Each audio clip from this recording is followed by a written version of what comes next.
바닥난 면역력 때문에 하루도 마음 편히 지내지 못하고 있다는데요. 어떤 사연이신지 한번 만나보시죠. 2007년도에 이제 건강검진을 갔는데 저한테 터지기 직전에 오셨다고, 그러면서 천운을 타고나셨다고 빨리 발견해서 이거를. 그래서 갑자기 7번인가 항암을 하고 어머나. 방사선을 33번을 했어요, 매일같이. 처음에는 믿을 수가 없었어요. 내가 그렇게 건강하고 했던 사람이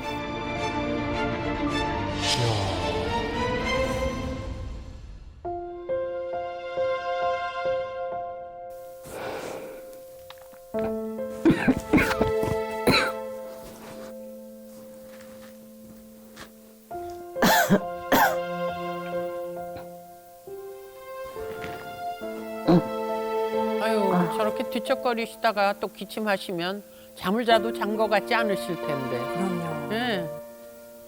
기침도 끊이지 않고 뭐 몸의 피로가 여기까지 느껴지는 것 같습니다.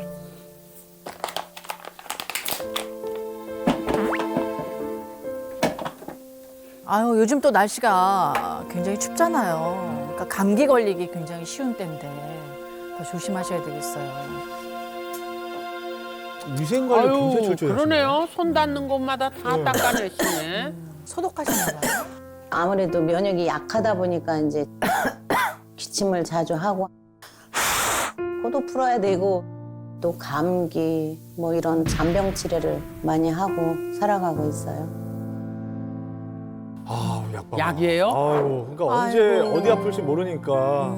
저희도 코로나 때 그 바이러스 막으려면은 손 소독하는 게 일상이었잖아요. 맞습니다. 굉장히 중요한 거고. 저는 원래 엄청 건강했어요. 그런데 한 40대 중반부터 면역력도 떨어지면서 이제 건강이 안 좋아지는 것 같았어요.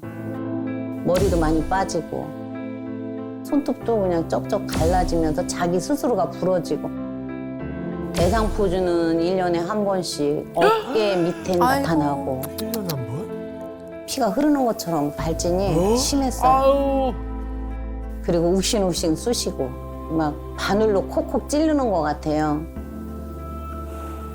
그러다 보니까 점점 한두 가지씩 안 좋은 것들이 자꾸 시작이 되네요.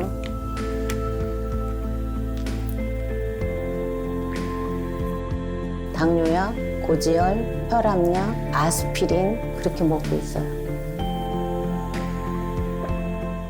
약 먹는 것도 이르겠습니다. 아유. 그렇죠?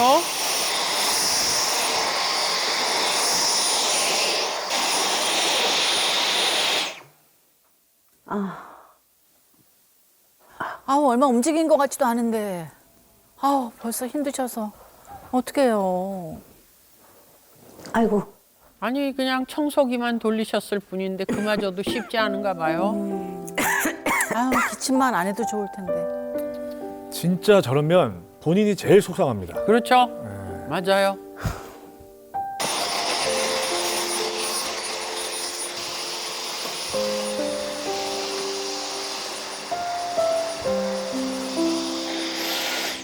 어떻게 보면 금방 끝낼 수 있는 일도 남들보다 오래 걸릴 수밖에 없는 것 같아요. 네, 그죠? 네.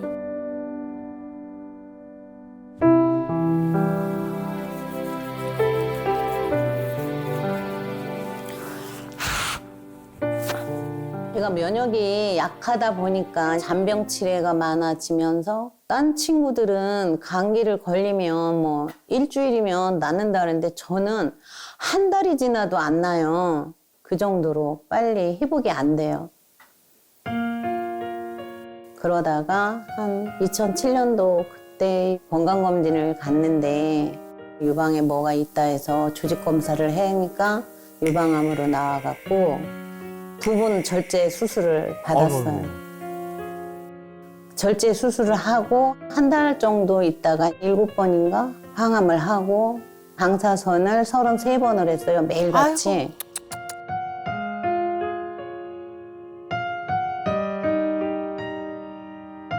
내가 그렇게 건강하고 했던 사람이 감기도 아니고 유방암이라는 거에 처음에는 믿을 수가 없었어요. 아유, 감기 같은 잔병도 아니고 암이라니까. 그런데 2021년도에 뇌동맥류 꽈리같이 이렇게 부풀어 올랐다고. 헐.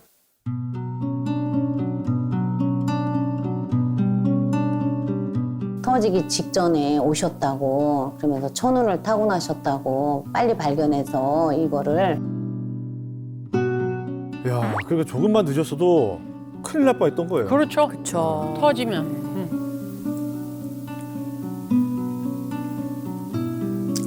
면역력 하면 막연하게 생각하는 분들이 많은데 면역력 저하로 인해서 생기는 질환을 생각하면 이게 보통 일이 아닌 것 같아요. 더 큰 문제는 이 면역 체계가 무너지면 대상포진뿐만 아니라 전신에 영향을 줄 수 있다는 건데요. 박테리아나 바이러스 등 병원체에 대한 저항력이 떨어져서 폐렴, 독감, 장염 등 전염성 질환 위험이 높아지고요.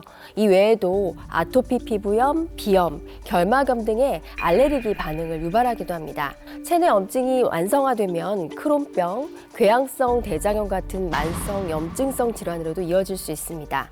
또 뿐만 아니라 염증이 전신을 돌면서 혈관벽에 염증을 유발하고 심혈관 질환의 위험까지 높일 수 있기 때문에 이 면역력을 사수하는 거야말로 전신 건강을 지키는 기본이라고 할 수 있는 거죠. 제가 지금 알고 있는 웬만한 병은 다 나왔네요. 그러니까요. 네. 와, 면역력이 떨어지면은 전신 건강이 도미노 같이 촥촥촥촥 다 무너지는 것 네. 같아요. 네, 그렇습니다. 하지만요, 많은 분들이 이 면역력이 중요하다고 여기시면서도요, 어떠한 노력도 하지 않는 분들이 정말 많습니다. 그러면 정말 안 되는 게요, 우리나라 사망률 1위를 차지하는 이 암을 유발하는 대표적인 원인이 바로 면역력 감소입니다. 한국인의 기대 수명인 81.9세까지 생존할 경우에 암에 걸릴 확률이 약 36.4%라고 합니다. 세 명 중에 한 명을 넘네. 맞죠. 남성 5명 중 2명, 여성은 3명 중 1명이 살면서 한 번쯤엔 암에 걸린다는 그런 통계도 있습니다. 실제로 우리가 모르고 있을 뿐 누구나 매일 몸속에서 암세포가 만들어지는데요. 그 수만 무려 5천여 개에 달합니다. 매일? 아니, 지금도 3,597, 3,598 지금 계속 계속 생기는 계속 거 막 아니에요? 지금. 이해를 돕기 위해서 모형을 준비했는데요. 이 동그란 구 모형을 정상세포라고 가정할게요. 여러 요인에 의해 유전자 이상이 발생하면 정상세포가 변이를 일으켜 암세포가 만들어집니다.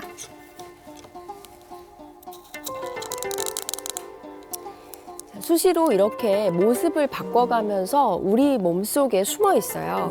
그런데 매일 이런 세포가 5천 개씩 만들어져도 사실 모두가 암에 걸리진 않잖아요. 그렇죠. 예, 그 차이가 바로 면역력에 있습니다. 군인 역할을 하는 면역세포가 매일 만들어지는 암세포를 무력화하는 건데요.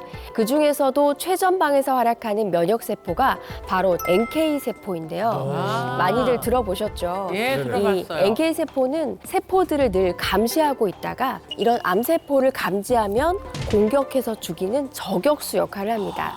즉 NK세포가 암세포가 증식할 수 없도록 돕는 거죠. 아, NK세포가 어떻게 암세포를 제거하는지 영상을 준비했는데요.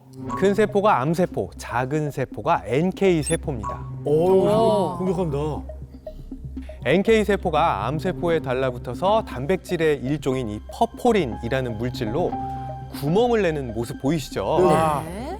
이렇게 암세포 속에 침투해서 그랜자임이라는 효소를 주입시켜서 암세포를 사멸하는 겁니다. 아, 이겨라, 이겨라. 아니 진짜로 보고만 있어도 저 친구가 NK 세포라고 했나요? 네. 능합니다. 예. 아니, 조그만 게. 예, 아주 조그만 좁아요. 암세포를 이기잖아요. 그러니까 우리 몸속에도 있는 거잖아요 지금. 있죠. 네. 누구나 이 NK세포를 가지고 있는데요. 중요한 것은 NK세포가 얼마나 활성화돼 있느냐는 겁니다. 이 군인 숫자만 많다고 전쟁에서 이기는 건 아니잖아요. 그렇죠. 군인들이 얼마나 활동적으로 싸우는지가 더 중요한데요. 문제는 나이가 들수록 이 NK세포의 활성도가 떨어져서 매일 생기는 암세포들을 제때 제거하지 못할 수가 있다는 겁니다. 그렇게 되면은 결국 암세포가 이 무한 증식하게 되는 것이죠. 우리 몸에 통해 생겨나는 암세포를 무력화하려면 이 NK 세포를 활성화시키는 게 중요하다고 아까 말씀을 드렸는데요. 이 에키네시아가 NK 세포 활성화에 도움을 줄 수 있기 때문입니다. 실제로 국내 한 연구팀에서 한국인 만 19세에서 70세 성인 남녀 78명에게 8주 동안 에키네시아 추출물을 섭취하게 했는데요. 그 결과 NK세포 활성도가 대조군에 비해서 유의미하게 좋아진 것을 확인했다고 합니다. 이해를 돕기 위해서 화면을 준비했는데요. 붉은색 액체와 기름이 들어있는 비커를 우리 몸, 비커 속 노란 빨대를 면역세포인 NK세포, 하얀 덩어리를 에키네시아라고 가정을 해보겠습니다. 생활습관과 노화 등으로 면역력이 떨어진 몸에서는 NK세포가 활성화되지 않는 모습인데요. 노란 빨대의 움직임이 거의 없죠. 이때 에키네시아 추출물이 들어가면 어떻게 될까요? 오. NK세포가 활성화되는 모습입니다. 오. 이렇게 NK세포가 활성화되면 면역력을 높여서 암세포를 무력화시키는 데도 도움을 줄 수가 있는 것이죠. 잠든 것처럼 얌전하던 면역세포가 다시 이렇게 막 활성화되면서 움직이는 거 보니까 너무 신기한데요? 우리 몸에는 이 NK세포 말고도 면역세포가 더 있는데요. 그중 하나가 바로 T세포입니다. T세포 역시 암세포를 공격해서 제거하는 역할을 하는데요. 사실상 암세포도 늘 면역세포들에게 쫓기는 신세인 거죠. 그런데 암이 일단 종양을 형성하면 이 상황이 달라집니다. 동그란 것이 T세포고요. 뾰족뾰족한 것이 암세포인데요. 최근 연구 결과에 따르면 저렇게 암세포가 가느다란 줄기를 쭉 뻗어서 T세포의 에너지를 만들어내는 미토콘드리아를 빨아먹는다고 합니다. 악랄하다. 암세포가 마치 뱀파이어처럼 면역세포를 쭉쭉 그러니까 빨아먹는 거네요. 따라서 암세포가 강력한 힘을 갖기 전에 면역세포를 활성화시키는 게 중요한데요. 우리 몸에서 면역세포인 T세포의 성장에 관여하는 면역기관이 있습니다. 바로 가슴 중앙부에 있는 흉선인데요. 흉선은 나이가 들면 사실 작아지거나 사라지게 되는데요. 그런데 한 연구팀에서 실제로 면역이 저하된 쥐에게 15일간 에키네시아 추출물을 50mg씩 투여했는데요. 그 결과 대조군에 비해 흉선의 무게와 T세포의 증식이 증가한 것을 확인했다고 합니다. 에키네시아는 면역력 체계에 중요한 역할을 하는 이 비장세포를 증식하는 데도 도움이 될 수 있는데요. 혹시 이 비장이 어딘지 아시나요? 비장, 소장, 대장처럼 뭐 어떤 장의 일부 아닐까라는 생각이. 그렇죠. 예. 사실 비장은요, 이 왼쪽 갈비뼈 아래 뒤쪽에 위치한 어디요? 왼쪽 갈비뼈 아래 뒤쪽. 뒤. 네. 왼쪽 갈비뼈 아래 뒤. 이거 아주 찾기 힘드신 분이에요. 예. 우리 몸에서 가장 큰 림프 기관이기 때문에 외부에서 침범한 박테리아와 이 병원체를 죽이는 면역 기능을 담당해서 비장에 문제가 생기면 면역력이 떨어질 수 있습니다. 그래서 비장의 무게 변화를 면역 활성 증진의 중요한 지표로 보기도 하는데요. 이 에키네시아 추출물이 비장세포의 증가에 도움을 줄 수 있다고 합니다. 면역이 저하된 쥐에게 에키네시아 추출물을 15일간 경구 투여한 후 변화를 관찰했는데요. 비장의 무게와 비장세포가 유의미하게 증가했다고 합니다. 저는 면역력에 좋다는 웬만한 건 다 먹어봤거든요. 에키네시아를 처음 알았는데 맛이 어떤지 좀 궁금하네요. 제가 혹시 몰라서 좀 챙겨왔거든요.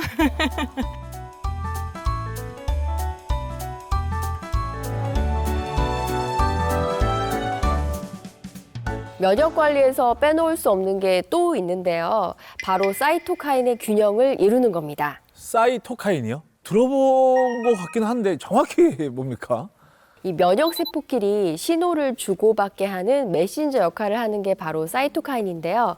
우리 몸의 군대나 다름없는 이 면역 체계는 태어날 때부터 몸 안에 존재하는 선천 면역, 백신이나 감염 경험을 통해서 만들어진 후천 면역이 있습니다. 선천 면역은 최전방에서 감시하다가 적이 침입하면 세포 내로 끌어들여서 조건 없이 즉각적으로 공격을 합니다. 선천 면역은 적이 누군지 정체를 정확히 파악하는 능력은 없지만 적에 대한 정보를 모아서 최정예 부대인 후천 면역에 전달하는데요. 이때 적의 몽타주와 침입 정보를 전달해줄 사이토카인이라는 물질을 방출합니다. 즉 사이토카인이 췌정의 부대인 후천 면역 세포를 전쟁터로 끌어모으는 역할을 하는 거죠. 이 전쟁에 참여한 후천 면역 세포는 몽타주를 보고 기존 데이터를 바탕으로 맞춤형 공격을 할 수 있게 되는 겁니다.